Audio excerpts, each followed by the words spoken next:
Hi, crazy ഹാക്സിൻ്റെ പുതിയൊരു വീഡിയോയിലേക്ക് എല്ലാവർക്കും സ്വാഗതം. ഞാനിന്ന് വന്നിരിക്കുന്നത് ഒരു കോവയ്ക്ക തോരനായിട്ടാണ്.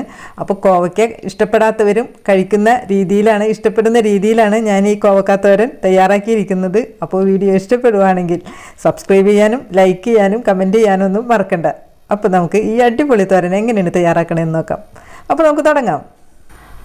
അപ്പോൾ നമ്മൾ ഈ കോവയ്ക്ക തോരൻ തയ്യാറാക്കുന്നതിന് വേണ്ടിയിട്ട് ഒരു 10-12 കോവയ്ക്കയാണ് എടുത്തിരിക്കുന്നത്. അപ്പോൾ നമ്മൾ നന്നായിട്ട് കഴുകി വൃത്തിയാക്കി എടുത്ത് വെച്ചിരിക്കുന്നതാണ്. അപ്പോൾ നമുക്കിത് ഓരോന്നും ഒരു 6 കുറച്ച് വലിപ്പമുള്ളതിൻ്റെ പേരിൽ 6 പീസായിട്ട് നമ്മൾ ഓരോന്നും ഇത് കട്ട് ചെയ്തെടുക്കുക. അപ്പോൾ കട്ട് ചെയ്യുന്നതിന് തൊട്ട് മുന്നായിട്ട് നമ്മൾ ഇതിൻ്റെ ഇരുവശങ്ങളും ഇതേപോലെ ഒന്ന് കളഞ്ഞതിന് ശേഷം നമുക്കിന്ന് മുറിച്ചെടുക്കാം. അപ്പോൾ നമ്മൾ നീളത്തിലാണ് ഇത് അരിഞ്ഞെടുത്തിരിക്കുന്നത്. അപ്പോൾ നമുക്ക് ഇനി ഇതിലേക്ക് ഒരു 1/4 ടീസ്പൂൺ മഞ്ഞൾപ്പൊടി, ഒരല്പം മാത്രം ഉപ്പ്, പിന്നെ കൂട്ടത്തിൽ ഒരു 1/4 ടീസ്പൂൺ മുളക് പൊടി, പിന്നെ ഒരു 1/2 ടീസ്പൂൺ അളവിലുള്ള വെളിച്ചെണ്ണ, ഇതും കൂടി ചേർത്തിട്ട് നന്നായിട്ട് ഇതൊന്ന് മിക്സ് ചെയ്ത് കൊടുക്കുക. അപ്പോൾ നമ്മൾ ഇതേപോലെ മിക്സ് ചെയ്യുന്ന സമയത്ത് ആ കോവയ്ക്കയുടെ എല്ലാ വശങ്ങളിലും ഉപ്പും മഞ്ഞൾപ്പൊടിയും മുളക് പൊടിയൊക്കെ നന്നായിട്ട് പിടിച്ചെന്ന് ഉറപ്പ് വരുത്തുക. അപ്പോൾ നമ്മളൊരു കയ്യിൽ വെച്ചിട്ട് ഇതേപോലെ ചെയ്താലും മതി, അതല്ലെങ്കിൽ നമുക്ക് വെറുതെ ഇങ്ങനെ മറിച്ച് കൊടുത്താലും മതി. അപ്പോൾ ഏത് രീതിയിലാണെങ്കിലും ഉപ്പും മുളകൊക്കെ നന്നായിട്ട് ഇതേപോലെ പിടിച്ച് കിട്ടണം. ഇനി നമുക്ക് വേഗം തന്നെ ഇത് തോരനാക്കി തുടങ്ങാം. അപ്പോൾ അതിനായിട്ട് ഒരു ഇരുമ്പിൻ്റെ ചീനച്ചട്ടിയാണ് ഞാൻ വച്ചിരിക്കുന്നത്. അപ്പോൾ നല്ല ഹൈ ഫ്ലെയിമിലിട്ടിട്ട് നന്നായിട്ട് ചൂടായിരിക്കുകയാണ്. ഇതിലേക്ക് നമുക്ക് ഒരു 4 ടീസ്പൂൺ അളവിലുള്ള വെളിച്ചെണ്ണ ഒഴിച്ച് കൊടുക്കാം. അപ്പോൾ ചൂടായതിന് ശേഷം നമുക്ക് ഫ്ലെയിം എപ്പോഴും ഒരു മീഡിയം ഫ്ലെയിമിലിട്ടാണ് നമ്മളിത് ചെയ്തെടുക്കേണ്ടത്. അപ്പോൾ നമ്മൾ ഉപ്പും മുളകൊക്കെ ചേർത്ത് വെച്ചിരുന്ന കോവയ്ക്ക നമുക്ക് ഇതിനകത്തേക്ക് ഇട്ട് കൊടുക്കാം. അപ്പോൾ നമുക്കിത് ഒറ്റ പ്രാവശ്യമായിട്ട് നമുക്കിത് ചെയ്തെടുക്കാൻ പറ്റില്ല. അപ്പോൾ ഒരു 2 ബാച്ചായിട്ട് നമുക്കിതേപോലെ നമുക്കിതൊന്ന് ഫ്രൈ ചെയ്തെടുക്കാം. ഇപ്പം നമ്മളിതിലേക്ക് കുറച്ച് വെളിച്ചെണ്ണയിലേ ഒഴിച്ചിട്ടുള്ളൂ. അപ്പോൾ അതുകൊണ്ടാണ് 2 പ്രാവശ്യമായിട്ട് നമ്മൾ ഇതേപോലെ ഫ്രൈ ചെയ്തെടുക്കുന്നത്. അപ്പോൾ ഒരു 2 മിനിറ്റ് കഴിയുമ്പോൾ ഇതേപോലെ ഒന്ന് തിരിച്ചിട്ട് കൊടുക്കുക. അപ്പോൾ അതുപോലെ വീണ്ടും ഒരു 2 മിനിറ്റ് കഴിയുമ്പോൾ വീണ്ടും ഇതുപോലെ തിരിച്ചും മറിച്ചൊക്കെ ഒന്ന് ഇട്ട് കൊടുക്കുക. അപ്പോൾ വീണ്ടും അതുപോലെ തന്നെ നമ്മൾ തിരിച്ച് മറിച്ചൊക്കെ ഇട്ട് കൊടുത്തിട്ടുണ്ട്. ഒരല്പം കൂടി കഴിഞ്ഞാൽ നമുക്ക് ഇതിൽ നിന്നെടുത്ത് കോരി മാറ്റാം. ഇപ്പം നമുക്ക് കറക്റ്റായിട്ട് വന്നിട്ടുണ്ട്. അപ്പോൾ ഈ ഒരു കളറും ഈ ഒരു നിറത്തിലൊക്കെ വരുന്ന സമയത്ത് നമുക്ക് ഇതിൽ നിന്നെടുത്ത് മാറ്റി വയ്ക്കാം. ഇനി നമുക്ക് ഈ സെയിം വെളിച്ചെണ്ണയിലേക്ക് നമുക്ക് അടുത്ത ബാച്ചും ഇതേപോലെ ഇട്ട് കൊടുക്കാം.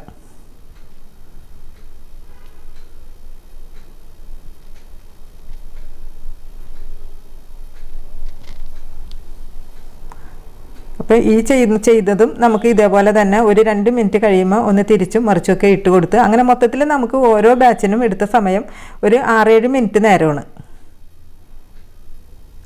അപ്പോൾ നമ്മൾ ഇതുപോലെ ചെയ്യുമ്പോൾ ലോ ഫ്ലെയിമിൽ ഇടരുത്, അതൊന്ന് പ്രത്യേകം ശ്രദ്ധിച്ചേക്കണം. മീഡിയം ഫ്ലെയിമിൽ ഇട്ടിട്ടാണ് നമ്മൾ ഇതുപോലെ ചെയ്തെടുക്കേണ്ടത്. അപ്പോൾ അതും നമുക്ക് മാറ്റാം ഇതിൽ നിന്ന്.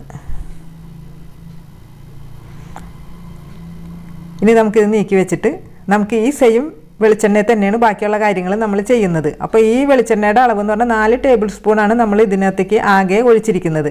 അപ്പോൾ ഞാൻ ഇത്രയും വെളിച്ചെണ്ണ ഇതിനകത്തേക്ക് ഉപയോഗിക്കുന്നില്ല. ഇതിൽ നിന്ന് 1 ടീസ്പൂൺ 1.5 ടീസ്പൂൺ അളവിലുള്ള വെളിച്ചെണ്ണ ഇതിൽ നിന്ന് കോരി മാറ്റുന്നുണ്ട്. അപ്പോൾ നമുക്ക് അത്രയും വെളിച്ചെണ്ണ മതിയാവും.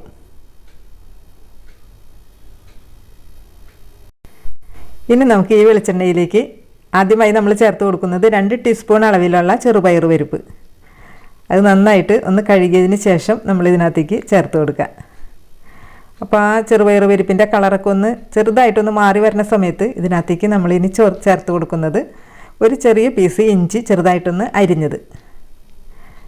അപ്പോൾ ആ ഇഞ്ചിയുടെയും ചെറുപയർ പരിപ്പിൻ്റെ ആ ഒരു റോ ടേസ്റ്റൊക്കെ ഒന്ന് മാറി വരുന്ന സമയത്ത് നമുക്കിതിലേക്ക് ഒരു 5 വെളുത്തുള്ളി നീളത്തിലരിഞ്ഞത്,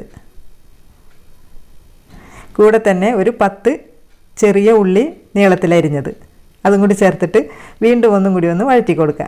അപ്പോൾ ആ ഉള്ളിയുടെയും വെളുത്തുള്ളിയുടെയൊക്കെ ആ റോ ടേസ്റ്റ് ഒന്ന് മാറുന്നത് വരെ നമുക്കിതൊന്ന് വഴറ്റി കൊടുക്കാം. ഇപ്പോൾ നമ്മൾ ചേർത്ത് കൊടുത്ത ആ ചെറിയ ഉള്ളിയും വെളുത്തുള്ളിയൊക്കെ ചെറുതായിട്ടൊന്ന് വഴന്ന് വന്നിട്ടുണ്ട്. ഈ ഒരു സമയത്ത് നമുക്കിതിലേക്ക് 3 വറ്റൽമുളക്, ഒരു 2 വലിയ പച്ചമുളക് ചെറുതായിട്ടൊന്ന് മുറിച്ചിട്ടുണ്ട്, പിന്നെ ഒരു അല്പം കൂടുതലായിട്ട് കുറച്ച് കറിവേപ്പില, ഒരു 1/4 ടീസ്പൂൺ മഞ്ഞൾപ്പൊടി, ഇതും കൂടി ചേർത്തിട്ട് നന്നായിട്ടൊന്ന് വീണ്ടും വഴറ്റി കൊടുക്കുക. അപ്പോൾ ആ മഞ്ഞൾപ്പൊടിയൊക്കെ നന്നായിട്ടൊന്ന് മൊരിഞ്ഞ് വരണം. അപ്പോൾ ആ ഉള്ളിയുടെയും വെളുത്തുള്ളിയുടെയൊക്കെ ആ റോ ടേസ്റ്റൊക്കെ നന്നായിട്ട് മാറി ഇപ്പോൾ നന്നായിട്ട് മൊരിഞ്ഞ് വന്നിട്ടുണ്ട്. ഈ ഒരു സമയമാകുമ്പോൾ നമ്മൾ ഇതിനകത്തേക്ക് 1 കപ്പ് അളവിലുള്ള നാളികേരം ചിരകിയത് ചേർത്ത് കൊടുക്കണം. അപ്പോൾ നമ്മൾ ഏകദേശം ഒരു 3 കൈപ്പിടിയോളം ഉള്ള നാളികേരമാണ് നമ്മൾ ഇതിനകത്തേക്ക് ചേർത്ത് കൊടുക്കുന്നത്. ഇനി ഈ നാളികേരത്തിൻ്റെ ഇതിന് ആവശ്യമായിട്ടുള്ള ഉപ്പ്, അപ്പോൾ ഉപ്പ് നമ്മൾ നേരത്തെ ചേർത്ത് കൊടുത്തിട്ടുള്ളതാണ് കോവയ്ക്കയിൽ. അപ്പോൾ അതൊക്കെ ഓർത്തിട്ട് വേണം ചേർത്ത് കൊടുക്കാൻ വേണ്ടിയിട്ട്. ഇനി ഇത് എല്ലാം കൂടി നന്നായിട്ട് തന്നെ അങ്ങോട്ട് മിക്സ് ചെയ്ത് കൊടുക്കുക. ഇനി നമുക്ക് ഇതുപോലെ ഒരു 2 മിനിറ്റ് നേരമെങ്കിലും നമ്മൾ ഇതുപോലെ ഒന്ന് മിക്സ് ചെയ്ത് കൊടുക്കുക. എങ്കിൽ മാത്രമേ ആ നാളികേരത്തിൽ ആ ഉള്ളിയുടെയും വെളുത്തുള്ളിയുടെയും കറിവേപ്പിലയും ആ മഞ്ഞൾപ്പൊടിയുടെ എല്ലാനും അതിൻ്റെ ആ ഫ്ലേവറൊക്കെ നന്നായിട്ട് ഈ നാളികേരത്തിൽ പിടിച്ച് നല്ല പെർഫെക്റ്റായിട്ട് നമുക്ക് കിട്ടുള്ളൂ. അപ്പോൾ നമ്മളിത് മിക്സ് ചെയ്ത് കൊടുക്കാൻ തുടങ്ങിയിട്ട് ഏകദേശം ഒരു 2 മിനിറ്റ് ആയിട്ടുണ്ട്. ഇപ്പോൾ ആ കറിവേപ്പിലയുടെയും ആ മഞ്ഞൾപ്പൊടിയുടെയൊക്കെ മൊരിഞ്ഞിട്ട് നല്ലൊരു മണമൊക്കെ വന്ന് തുടങ്ങിയിട്ടുണ്ട്. ഇത്ര മതി. അപ്പോൾ ഈ ഒരു സമയത്ത് നമ്മൾ മാറ്റി വെച്ചിരുന്ന കോവയ്ക്ക ഫ്രൈ ഇതിലേക്ക് ചേർത്ത് കൊടുക്കാം.